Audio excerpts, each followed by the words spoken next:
ताराबंद आमे वायु चापर एक आइडिया बाहर कर आसंतु देखिबा।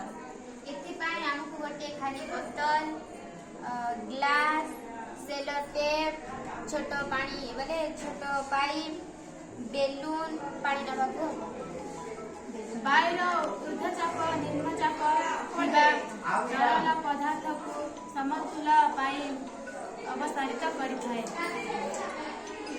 तो आमर सबू हो जाइए। एबे काली आमे खाली बोतल रे पानी भरिबा।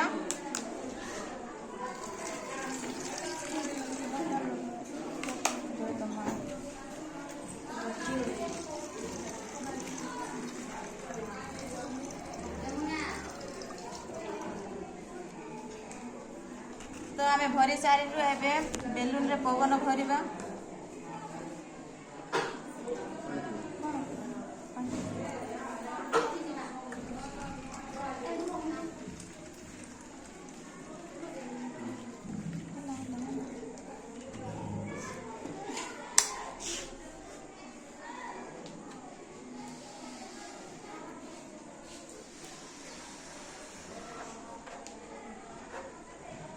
तो आमे बोतल टिपी बदल आमे सतर्कता सहित बेलून को लगाउछु।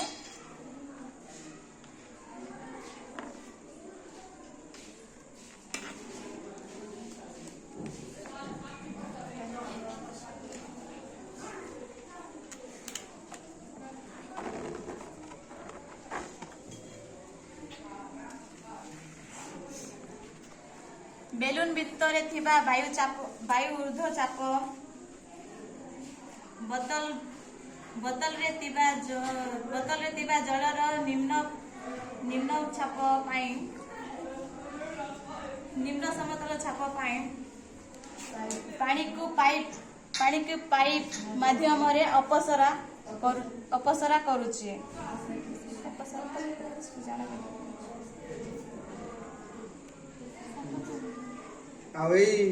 सिद्धांत रे आमे आउ जो हमर दैनंदिन व्यवहार कर परिबा बोले एही वायुर चाप सिद्धांत आमर ट्रैक्टर टिप्पर कलकारखाना मानकरे अजनिया जिनिस को सहजरे उठाइबा पई साहाय्य करे। नमस्कार, जय जगन्नाथ।